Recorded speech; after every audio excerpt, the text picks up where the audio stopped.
संपूर्ण भारतवर्ष के संत उनसे विनती कर रहे हैं, प्रार्थना कर रहे हैं, रिक्वेस्ट कर रहे हैं कि आप गौ माता को राष्ट्रमाता घोषित करो, आप गौ माता को राष्ट्रमाता घोषित करो। लेकिन समस्या कहाँ आ रही है, दिक्कत कहाँ आ रही है, इस बात का आज तक किसी को पता नहीं चल रहा। बड़े बड़े अभिनेता कह रहे हैं, ये कोई एक रणबीर कपूर नाम का हरामखोर, वो कहता है कि मुझे गाय का मांस पसंद है। उसने फिल्म के अंदर खुलेआम कहा है और हम थिएटरों में जाकर के इनको पैसे देकर के आते हैं। भारतवर्ष का नौजवान थिएटरों में जाकर के इनकी मूवी देखता है। आज बांग्लादेश में पुनः एक व्यक्ति, हिंदू व्यक्ति को पेट्रोल डाल करके जला दिया गया। इनका ध्येय एक ही है कि हिंदू को खत्म किया जाए, गौ माता स्वतः खत्म हो जाएगी, या गौ माता को खत्म किया जाए, हिंदू स्वतः खत्म हो जाएगा। इनका एजेंडा गजवाए हिंद का है, जो कभी भी जब तक हमारी रगों में सनातन रूपी रक्त बह रहा है तब तक हम इन्हें कामयाब नहीं होने देंगे। उसके लिए चाहे हमें समाज में, घर में बुराई मिले, आज हम महाराज सनातन के लिए कार्य करते हैं तो लोग हमें ये कहते हैं कि तुम क्या कर रहे हो। लेकिन फिर भी ये जो युवा यहाँ बैठा है, ये समस्त युवा सनातन के लिए, गौ माता के लिए सदैव तत्पर रहता है। गाओ विश्वस्य मातृ है, गाय हमारी माता है, गाय हमारी माता है, गाय हमारा सर्वस्व है, गाय हमारे प्राण है। उनकी रक्षा करना हमारे प्राणों की रक्षा करना। हिंदुस्तान का, भारतवर्ष का प्रत्येक व्यक्ति गोरस से फलीभूत होता है। ध्यान रखना, जब हमारे शरीर में गोरस जाता है तब हम सम्मान और सद्धर्म का पथ अपनाते हैं। उस पथ से हमें बहिर्मुख करने वाले विधर्मियों को हम कहना चाहते हैं कि आज हिंदुस्तान का प्रत्येक सनातनी जाग चुका है। क्यों? क्योंकि हमारी गाय माता के अंदर 33 कोटि देवी देवताओं का वास है। यदि आज भारतवर्ष में गौ माता का अपमान किया जाता है तो 33 कोटि देवी देवताओं का अपमान किया जाता है। भाइयों, एक बात सदैव याद रखना, कथनी और करनी में फर्क होता है।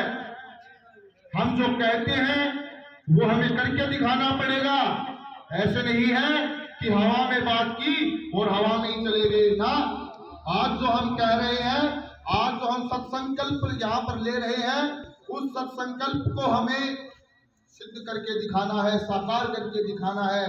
जैसे महाराज जी ने बताया, अभी हमारे पूज्य श्री राजेंद्र दास जी महाराज, पथमेड़ा धाम के अनिरुद्धाचार्य जी महाराज, देवकी नंदन जी महाराज, वीरेंद्र किशन जी महाराज आदि आदि समस्त गोरक्षा हेतु तत्पर है। उनका संकल्प है कि गौ माता की रक्षा हो, गौ माता की रक्षा अनिवार्य है। और इसके लिए हमारे यहाँ गोरक्षा दल के प्रधान भाई सतवीर बैठे हैं और मैं संतों के सानिध्य में एक बात बड़ी पुष्टि से कहना चाहूंगा कि सबसे पहले हमें गौ माता को नगर माता घोषित करना पड़ेगा। लोहारू की नगर माता को घोषित करो, राष्ट्र माता तो घोषित होगी जब होगी, वो हमारे हाथ में नहीं है।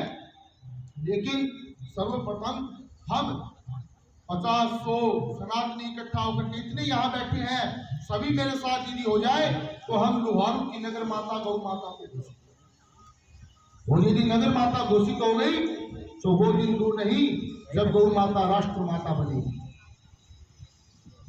मेरा वृंदावन से बहुत पुराना लगाव है। मैंने वहां 3 साल तक भागवत अध्ययन किया, संतों के सानिध्य में मैं रहा। लेकिन मैंने कहा, मैंने 8 से 10 कथाएं भी की, लेकिन मैंने कहा कथा से पहले जो व्यथा है उसको मिटाया जाए। क्यों? क्योंकि आज का समय ऐसा है, अधिकतर कथा व्यास मात्र और मात्र प्रलोभन के लिए कथा कर रही है ना। अनुचित है उचित है मुझे नहीं पता, लेकिन वो प्रलोभन के लिए कार्य करते हैं। उसी जजमान को वो माला पहनाते हैं जो 500 का नोट व्यास गद्दी पे चढ़ाता है। ये दुर्भाग्य है हमारा। क्यों? क्योंकि वृंदावन में हमारे गुरु जी कहते थे कि कोई भी पत्र उछालो तो वो व्यास के सिर पे लगेगा जाके।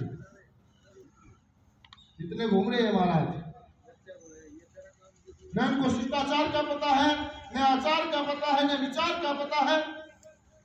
लेकिन फिर भी हम कहना चाहते हैं कि कथा से पहले यदि कथा को मिटाया जाए, माला के साथ भाला को रखा जाए, शस्त्र के साथ शस्त्र को रखा जाए, तो हिंदू राष्ट्र और गौ माता की रक्षा सर्वोपरि होगी। धर्मो रक्षति रक्षिता, जो धर्म की रक्षा करेंगे तो धर्म हमारी रक्षा करेगा। गौ माता हमारा सर्वस्व है, गौ माता हमारे प्राण है, गौ माता आराध्य है। भगवान श्री कृष्ण की इष्ट गौ माता है, जो सर्वेश्वर योगेश्वर यत्र योगेश्वर है कृष्णो यत्र पार्थो तत्र तत्र श्री विजयो भूति ध्रुवानी तिरुमतिर्मवः। उनकी इष्ट माता कौन है? गौ माता। और वो गौ माता, जब वो गौ माता को वनचारण के लिए लेके जाते हैं तो माँ यशोदा कहती है, अरे लाला पैरों में पादुका धारण कर ले, तुझे यदि कोई कांटा चुभ गया तो मुझे बड़ी पीड़ा होगी। तो नंद नंदन भगवान श्री कृष्ण कहती हैं कि हे माता, मेरी गौ माता ने पादुका धारण नहीं कर रखी, मैं कैसे पादुका को धारण कर लूं? अर्थात जिस दिन मेरी गौ माता पादुका को धारण करेगी उसी दिन मैं पादुका को धारण करूंगा। ऐसे भगवान का संकल्प, हमें संकल्प लेना होगा। आज जो गौशाला खोल करके बैठी है, करोड़ों रुपया डोनेशन आ रहा है उनके पास, रात को 8 बजे बाद में गौ माताएं सड़क के ऊपर हमारा घूमती हुई मिलेगी, उधर गौशाला की गौ माता। मैं तो उनको खुला कहता हूं कि आप लोग गौ माता की रक्षा करो, नहीं तो आपके लिए और आपके संतान के लिए अच्छा नहीं होगा। आप क्यों नहीं कर रहे? करोड़ों करोड़ों रुपया सरकार दे रही है, फिर भी गौ माता लाचार है। किस चीज की प्रतीक्षा कर रहे हो? किस चीज का इंतजार कर रहे हो? तुम विधर्मियों को कह रहे हो कि हमारे घर में आके हमें मारो, फिर हम शस्त्र उठाएंगे। विधर्मी के घुसते ही शस्त्र को उठा लो तो गौ माता की रक्षा होगी। अभी जैसे महाराज जी ने बताया, पूज्य श्री महाराज जी ने बताया कि न जाने कितनी हजार करोड़ गौएं रोज कटती हैं, कितनी बड़ी मात्रा में गौमांस विदेशों में भेजा जाता है, फिर भी सरकार के चेहरे पर शिकन तक नहीं आ रही। हमें पीड़ा है। इसीलिए मैंने प्रतिज्ञा ली कि कथा से पहले व्यथा को मिटाओ, और यदि व्यथा को नहीं मिटा सकते तो अपने घर में बैठो। पैसा कमाने का रास्ता और है, किसी भी तरीके से आप पैसा कमा सकते हो, अन्यत्र तरीके से आप पैसा कमा सकते हो, लेकिन शास्त्र का सहारा लेकर यदि आप पैसा कमाते हो तो आपसे बड़ा कपटी, आपसे बड़ा छल कोई हो नहीं सकता। इसलिए हम यहाँ जो ये संत नंगे पैर चल करके आए हैं, हम जैसे युवाओं को जगाने के लिए, सद्मार्ग दिखाने के लिए, सद्प्रेरणा देने के लिए हमें इनका सन्मार्ग करना चाहिए। ये जो हमें कह रहे हैं उस पथ का हमें अनुगमन करना चाहिए। कहने को सुनने को बहुत सी बातें हैं, लेकिन फिर भी आज स्थिति इतनी दयनीय है कि हिंदू के घर में हिंदू को ही जलाया जा रहा है। उन बांग्लादेशियों को इस्कॉन मंदिर ने करोड़ों रुपए दे करके वहां के मुसलमान को उठाया था। आपको बता दूं आपकी जानकारी के लिए, यदि यहाँ युवाओं को नहीं पता हो तो, वहां का मुसलमान बहुत गरीब था, खाने के लाले थे। वहां के हिंदुओं ने क्या किया, इस्कॉन मंदिर में जो भक्ति में रहते थे, उन्होंने क्या किया कि करोड़ों रुपए देकर के वहां के मुसलमानों को उठाया और उन मुसलमानों को उठा करके उनको व्यापार करवाया, उनके पैरों पर चलाया। आज क्या किया उन लोगों ने? जिनने पाला, जिनने पोसा, उन्हीं को काट दिया, उन्हीं को जला दिया। और अभी 5 से 7 दिन पहले 5 हिंदू घरों को पेट्रोल डाल करके जला दिया गया। एक लड़के को अभी 3 दिन पहले फिर जला दिया गया। अभी वो हॉस्पिटलाइज है, इलाज चल रहा है। कहां तक चुप रहोगे तुम, मौन रहोगे?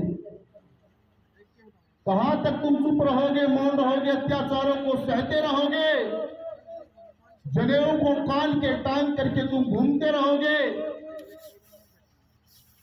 मुझे लगता है भाई, क्या तो तुम्हारा खून ठंडा हो गया या समाप्त हो गया।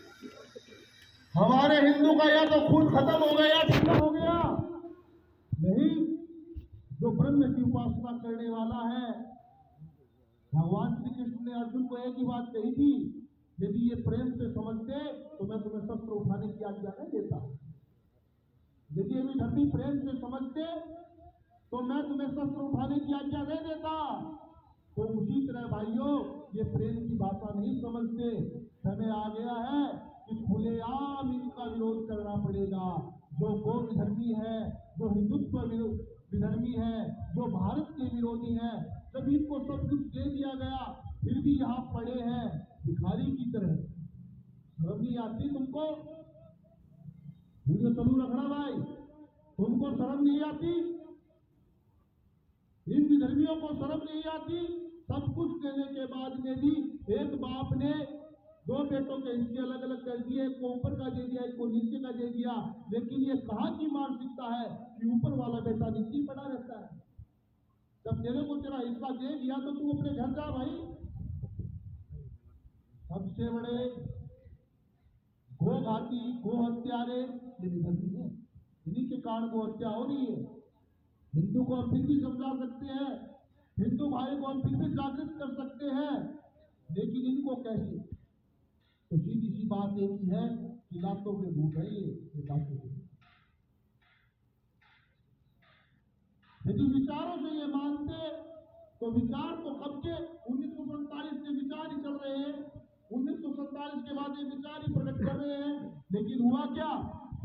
बांग्लादेश में हिंदू खत्म हो गया, पाकिस्तान में हिंदू खत्म हो गया, अफगान में हिंदू खत्म हो गया। अब इनकी एक ही सोच है कि हिंदुस्तान में हिंदू कैसे खत्म हो, गौवंश कैसे खत्म हो। गौवंश खत्म हो गया तो ये विधर्मी स्वतः खत्म हो जाएंगे। इसलिए आज गाय माता पॉलिथीन खाने के लिए विवश है, कचरा खाने को विवश है, फिर भी हमारा शासन प्रशासन उनके ऊपर उचित कार्रवाई नहीं कर रहा। बड़े दुर्भाग्य की बात है। ये दुर्भाग्य हिंदू युवाओं का है, हिंदुस्तान का है। ये दुर्भाग्य हमारी भारत माता का है। क्यों? क्योंकि जननी जन्म सौख्यानाम बदनी कुल संपदा, जो जननी है वो हमारी गाय माता है, हमारे कुल को वर्धन करने वाली। जब एक बच्चे की माँ यदि शिशु को जन्म देकर के खत्म हो जाती है तो गौ माता का दुग्ध ही उसे जीवित रख सकता है, और कोई ऐसा पशु का दुग्ध नहीं है जो उसे जीवित रख सकता हो, मात्र और मात्र गौ माता के अलावा। तो कहने का मतलब, जो संत महात्मा इतनी सर्दी में चल करके गौ माता के लिए प्रचार कर रहे हैं, इनकी बातों पर गौर करना भाई, इनके विचारों पर गौर करना, इन्होंने जो विचार रखे हैं उन विचारों पर गौर करना, और इन विचारों के साथ अपनी वाणी को ध्यान रखना।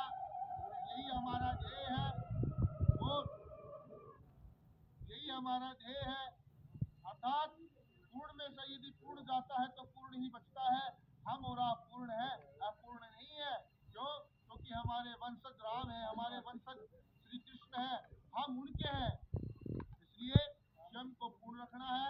और हमारी सभा में उपस्थित मैं संतों को बारंबार प्रणाम करता हूँ, और इनको प्रणाम करते हुए यदि मेरे से कोई अनुचित शब्द निकला हो तो मैं क्षमा चाहता हूँ। महाराज जी, युवा हूँ, दोष में निकल जाता है। सनातन के लिए दोष रहता है मेरे अंदर, मैं कार्य के लिए तत्पर रहता हूँ, लेकिन फिर भी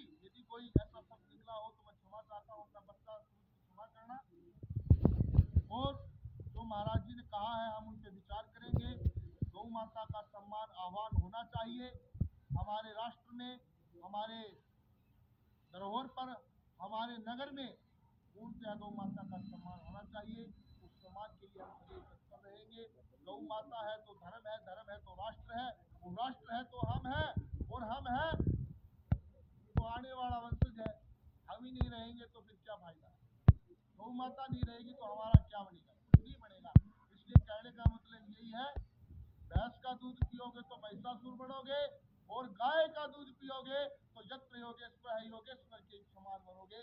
इसलिए हमें गोरस का पान करना है और सतमार्ग पर चलना है। इसी के साथ मैं अपनी वाणी को विराम देता हूँ। बोल गौ माता की जय।